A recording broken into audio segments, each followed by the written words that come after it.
మా వాళ్ళ రిలేషన్ ఇక్కడికి ప్రతిసారి ట్రీట్మెంట్ కోసం ఇక్కడికి వస్తారు.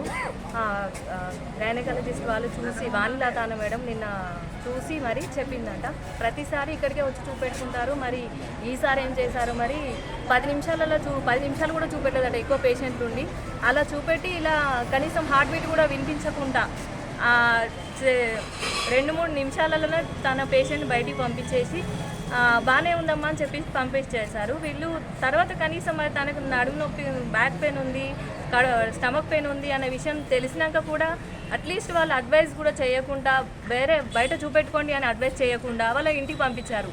ఈ సాయంత్రం సుమారు 5:30-6 గంటల మధ్యలో ఆ అమ్మాయికి మాడపడుచుకు నొప్పి లేసింది బాగా. ఇక నేను తట్టుకోలేను అన్న విషయం చెప్పడంతో మేము విజయసాయి హాస్పిటల్కి తీసుకెళ్ళక ముందే తను బైక్ దిగిన వెంటనే బేబీ డ్రాప్ అయి బయటకు వచ్చేసింది. బేబీ చనిపోయింది. సో ఈ విషయం వాళ్ళు ఎందుకు చెప్పలేదు? వాళ్ళ ట్రీట్మెంట్ ప్రకారము బేబీ చనిపోయి 3 days అయిపోయినప్పుడు వీళ్ళు ఎందుకు మార్నింగ్ చెప్పలేదు? ఈ మంత్లోనే 5th మేము స్కానింగ్ తీసుకున్నారు. వీళ్ళు చెప్పే పద్ధతి ఏంటి అంటే ఈమెకు ఉమ్మునీరు తక్కువ ఉంది అని చెప్తున్నారు. కానీ ఆ విషయం ఎందుకు అప్పుడు చెప్పలేదు? అప్పుడు చెప్పేది ఉంటే మేము ట్రీట్మెంట్ తీసుకునే వాళ్ళం కదా. ఎందుకు అలా చేయలేదు? ఎవరైనా కూడా ఈ డిపార్ట్మెంట్ సంబంధించిన వాళ్ళు ముందుకు రావాలి, మాకు సమాధానం చెప్పి తీరాలి.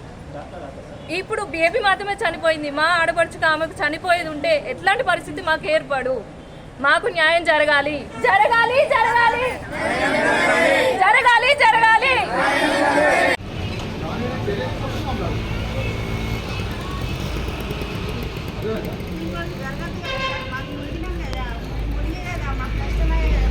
అదే అమ్మ నేను ఏమంటున్నా, నువ్వు పోలీస్ స్టేషన్ మాకు దరఖాస్తు దాని మీద ఏం చర్య తీసుకోవాలి.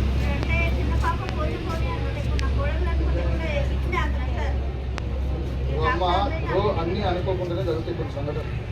దానికి మనం అది చేసుకుంటే మీ ఇష్టం. మీకు చెప్పేది మీకు చెప్తున్నాం. మీరు పోలీస్ స్టేషన్ దరఖాస్తు చేయండి. లేవండి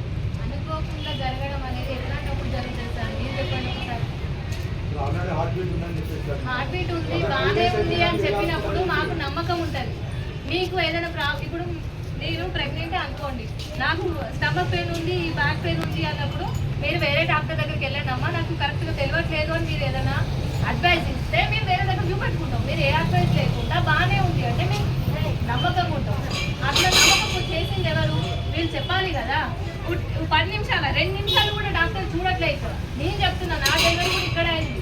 ఎందుకు అంటే మాకు బయట లేదు కాబట్టి, సోర్స్ బయట లేదు, మాకు డబ్బులు మనీ ఎక్కువ లేవు కాబట్టి మేము ఇక్కడ ఉంటున్నాం. అసలైన తొలి వెలుగు. ఫాలో వాట్సాప్ @తొలి వెలుగు official.